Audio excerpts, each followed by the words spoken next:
There's something very, very strange going on with Halo Infinite. And I think I have an idea of what's going on, but I want to point something out that's really piqued my interest. So for starters, when they initially revealed Halo Infinite, they were showing off, some of the keybinds and stuff. And obviously we can see all these keybinds now, but something caught my eye initially.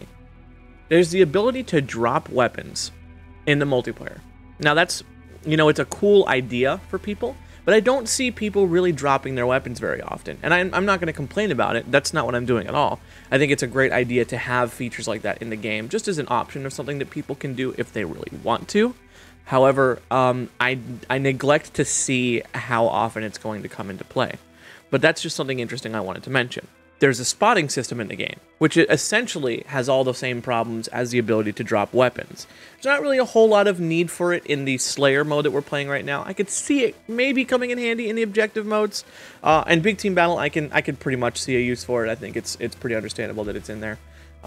But overall, typically Halo's gameplay loop doesn't really need that sort of thing since we've got map callouts and things like that in the game, and it seems like it's almost something that's a little bit redundant in that context. Now, there's another thing I want to point out, and it's that you can actually have no weapon at all, which is very interesting, and you can also melee when you have no weapons equipped, which is equally interesting. On top of that, weapons, upon being dropped, display a rarity now. So if I drop an assault rifle, it's blue. If I drop, say, a sniper rifle or the skewer, it's yellow, indicating legendary tier. Why are there loot tiers for weapons in Halo Infinite? What purpose could that possibly serve?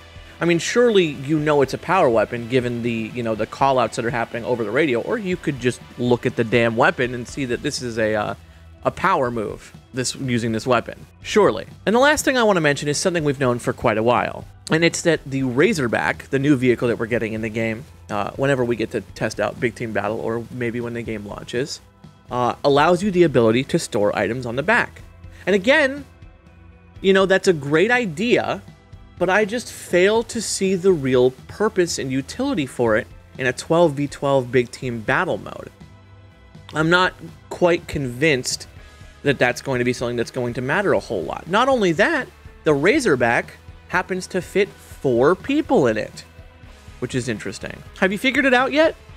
Have you come to realize what exactly I'm leaning towards or what I'm trying to imply here? If you haven't, I'll go ahead and let you in on the secret. All of these things that I've pointed out here are signature features from Battle Royales.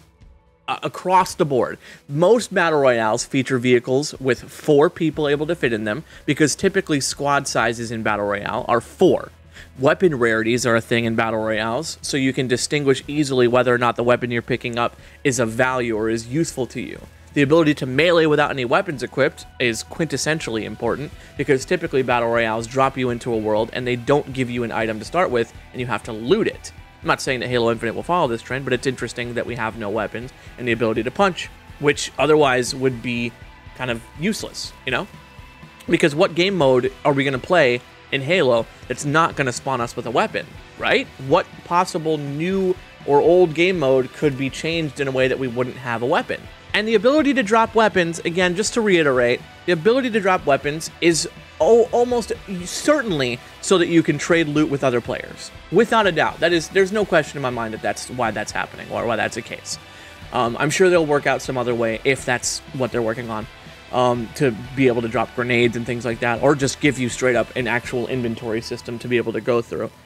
And then the spotting system. The spotting system is, again, a very obvious indicator of a Battle Royale, because it doesn't really have any utility in regular Team Slayer, and it has a very limited utility in Big Team Battle, I would say. I can't imagine it particularly mattering all that much for people to be able to ping in Big Team Battle, when it's just kind of like, hey, shoot the guy in the vehicle, go get that guy, or it's, get the flag. Do you really need a pinging system for that? I mean, I'm not against a pinging system. I think it'll only enhance the experience for the game, but I just think it's a kind of a minimal increase as opposed to like a marginal one. I don't know. This has got my brain really ticking and thinking about all this stuff. I can't help but feel that they are doing everything they can to position Halo Infinite in a way where immediately it can support a Battle Royale. I don't know that it's going to come at launch, but just playing this and playing, even the way that it feels right now, feels kind of like it's a little bit more geared towards a more open design flow so that they can really do anything with the game. And we really haven't seen any of the levers and the ability to swap things out and see what they can do with the game. You know, bots being in it is another thing that kind of makes me think about, you know, Battle Royale sensibilities, because if you're trying to fill lobbies, you can throw bots in, kind of like what Fortnite does nowadays. I mean, I'm not sure. I don't have any actual absolute concrete evidence about this, and I'm not even convinced that it's necessarily being developed right now, that there actually is straight up a Battle Royale being developed. But they're positioning it, you know, they're getting these features put in, they're setting it up so that the game could feature a Battle Royale almost immediately upon the game's release. So what my theory is regarding this game is I believe that as soon as the game launches, we'll get a roadmap, and maybe a month down the road or something, they're going to pull exactly what Modern Warfare 2019 did, and they're going to release a Battle Royale mode. You know, there's something else I want to point out that I'm a little bit curious about, because all of these kind of dev videos we've seen so far, all of this work they've been talking about doing on the multiplayer and such, never once have I actually seen anyone from Certain Affinity mentioned whatsoever. And yet we know with absolute certainty that last year, Certain Affinity joined 343 in producing, or rather developing, Halo Infinite. What are they doing? What are they up to? I don't know. Do you? Because I don't. I just have no clue. I don't know what they're doing. Maybe they're just making maps or something, but you would have thought that we would have seen a dev or two in some way, shape, or form or something like that. Maybe they're working on post-game support or something. But then why would they be working on the team as recently as last year? You know? I don't know. This is all very conspiratorial, and I do apologize that this isn't something that's explicitly substantial, but I'm curious to know what your thoughts are.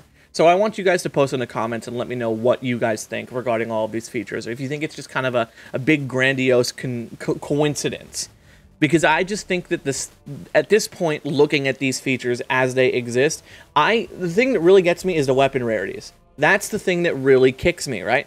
I can't fathom why weapon rarities would be necessary in regular modes. Anybody who's playing this game should have a very easy time distinguishing what's a power weapon and what's not, which really screams to me that they're doing loot tiers and preparing it for a Battle Royale experience.